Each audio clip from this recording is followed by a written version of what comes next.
Okay, so we're back with another review and thoughts on this one. It's a newer film, 2022. It's called Intervention, which it's a lot. I want to say it's a lost footage film, but it's kind of like it's one of those. It's shot on a laptop, basically. It's a deals with a girl named Laura Green who suffers from anesthesia because pretty much after a near fatal attack, causing her memories to be erased every single night when she goes to sleep. Each morning, she must reacquaint herself. Pretty much, she tries to piece together what happened to her and cryptic clues on her computer. She clicks on different folders and stuff like that.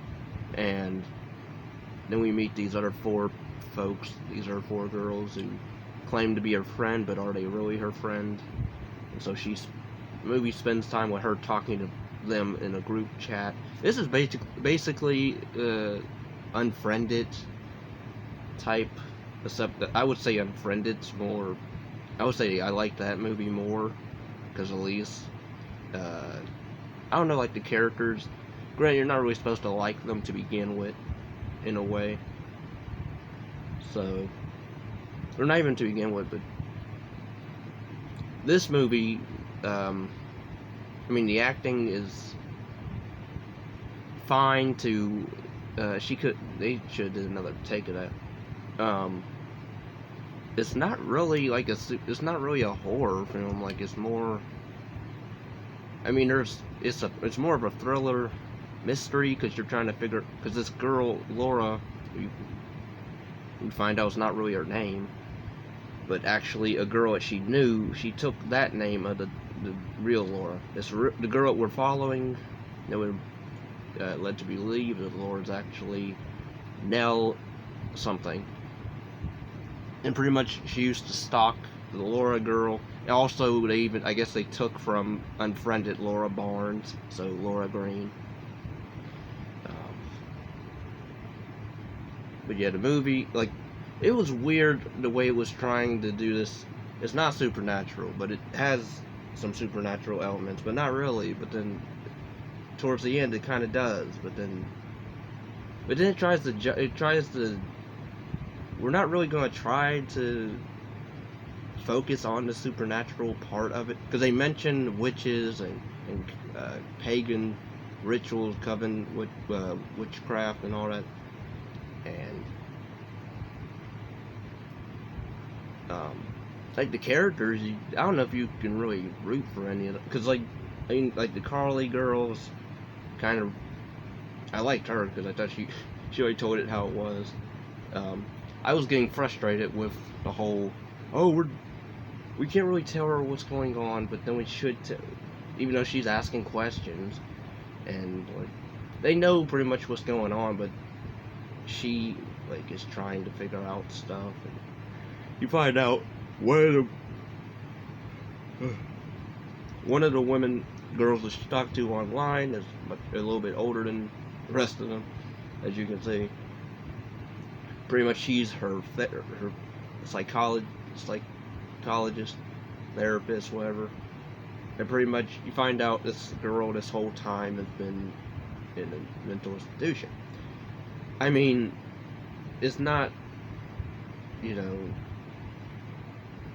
off the reservation to assume this girl is loony, because of the way we meet this girl. She's in a room, all white, with a hospital-looking, mental ward bed, and just a light thing, a lamp, whatever, a little desk there, and then she has a laptop, and I'm like, but then I'm thinking, well, I know hospitals wouldn't allow their patients to be on the internet, so, but then I guess this one's okay with doing that.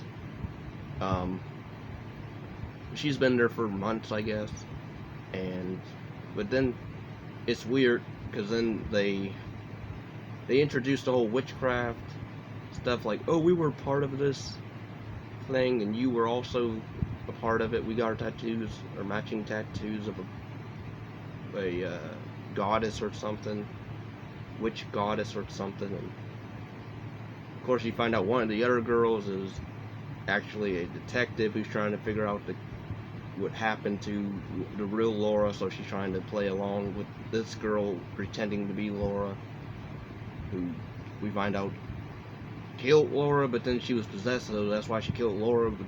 But then I guess she absorbed Laura, because then they show footage at the very end, because the Olivia girl, who pretty much supposed to be like I guess we're supposed to sympathize with her of the group, is her and the Nelly girl, but then can't really feel bad for the lead because she's nuts, and I guess she's possessed, because then she talks about like a demon or a devil possessing her and all that. Because then you find out like this Laura girl was into witchcraft, and she did stuff, and she was also a bully. Another Laura, who's also another bully, just like Laura Barnes from. So I'm guessing the director saw that, unfriended, and was like, I know I can make a movie out of this. I'll rip it off a bit. Without ripping it off. But I'll rip it off, talk off. I would say there was another movie this reminded me of, called Inner Demons, or Inner Demon, whichever one it is, where it also dealt with a girl. Granted, she wasn't in a hospital. Well, she was a heroin addict or something like that, and she pretty much it dealt with supernatural stuff. That was a lost footage film as well. I liked that. I liked the elements of that movie. Of course, the ending ruined it for me, because everybody has to die at the end. At least this one.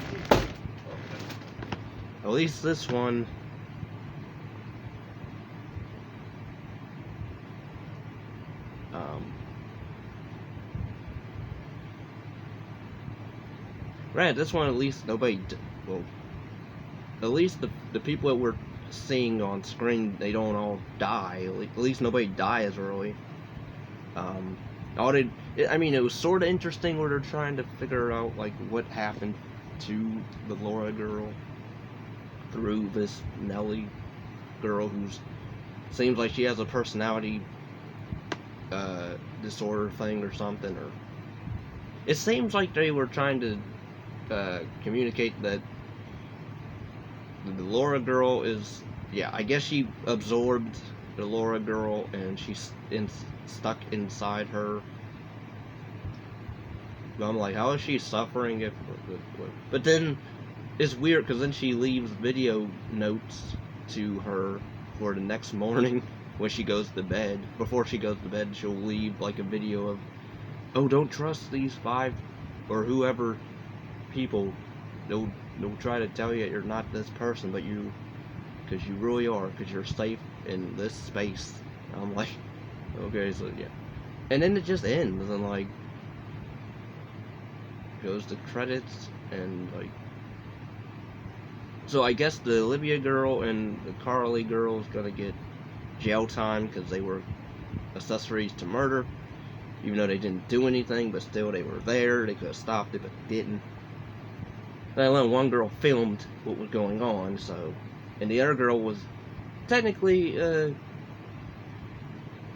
joining in on what was going on. So yeah, it's shot again like unfriended on a laptop. So occasionally you'll get, mouse clicks on different stuff. I was like, this girl, like, how many notes does she have full on her desktop? Because like it's pretty much covering her whole wallpaper. But I'm like, that can't be healthy for your computer with all those files on your. It's not even like they're not even like put in like in a like your folder collection thing. No, they're all just spaced out on her background. So that was whatever. But I would say skip this because it's not any. If anything, I would say watch Unfriended. Watch Unfriended Dark Web because that's way better than this. Watch Searching with John Chu or Chu, because that's a better film. That's shot on a laptop. It's lost footage shot on a laptop. That's a way better film. That's a better mystery than this, and it didn't deal with any supernatural stuff. It was, oh, we're somewhat trying to touch on that, but they're not really gonna as much, and then kind of just. So yeah. Anyway, I would say skip. I don't recommend this film. It's not a rant, but it's just I don't know. Like it could have been. Again, like it was sort of interesting where this girl's trying to figure out like her past, but then I was getting frustrated with these people, like just dancing around the subject, and then you find out like the lead is basically crazy and nuts anyway. So it's like, okay. So then you really don't root for anybody. So yeah. Anyway, hope you enjoyed this. Please give it a like, comment, subscribe, and hit that notification bell so you know when I drop more content.